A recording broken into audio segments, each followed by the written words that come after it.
Om Mani Padme Hum. Om Mani Padme Hum. Om Mani Padme Hum. Om Mani Padme Hum. Greetings. At first glance, isn't life such an irony? Birth is a happy occasion for us, and yet every birth leads to the certainty of death. Between these two phenomena, we live a life surrounded by misery, death, illness, old age, disasters, and so on. The Buddha confirms this irony. In fact, it is the question and realization of life as suffering which prompted him to start his journey in search for the truth. By practicing the middle path, he attained enlightenment and shared this wisdom to the world. More than comprehending the meaning of suffering, the Buddha understood and overcame its source. Like himself, Buddha encourages us to question. He does not teach us to accept the problems of the world passively. We are not to attribute all good and evil to one supernatural, and as rational beings, we are not to accept things with blind faith. With doubt comes enlightenment. Without doubt, there will be no enlightenment. It is in questioning that we find the truth, as Buddha himself found the answer to the question of suffering. According to the Buddha, there is a cause for everything. What then is the cause of suffering?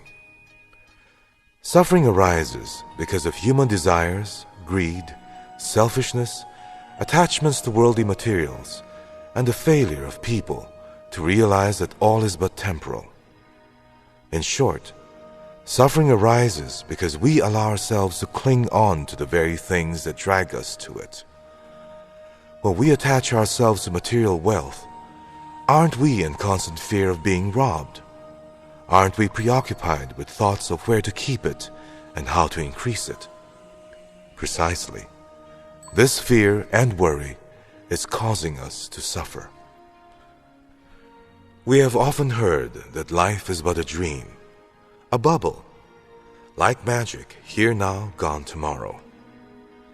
If we understand that nothing is permanent, that you and I and everything else is temporary, we will free ourselves from this pain, and this understanding of the law of change will propel us to begin our path to better grasp the fundamental realities that govern our cosmos. The law of cause and effect guides the law of change further. Who you are and what you are is a product of all your past thoughts, deeds, and actions. As our song goes, there's a reason behind your birth. So also, there is a reason for all that is. You are not listening to this speech by accident.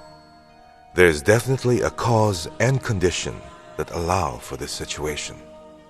Somewhere in the past, an affinity or yin has been established that gave rise to our interaction now.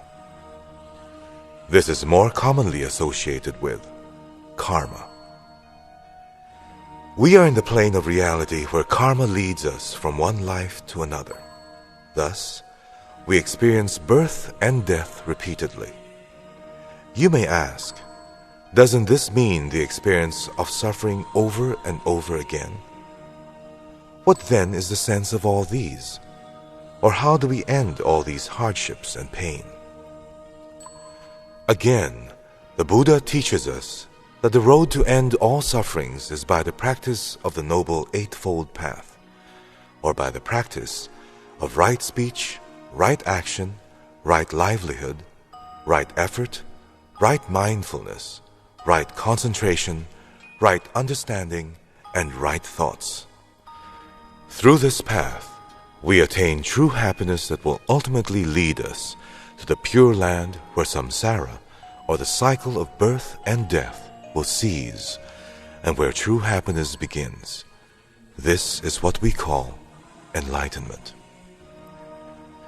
So far, we have been talking about the basic concepts of Buddhism. We have discussed the law of change, cause and effect, karma, and the like.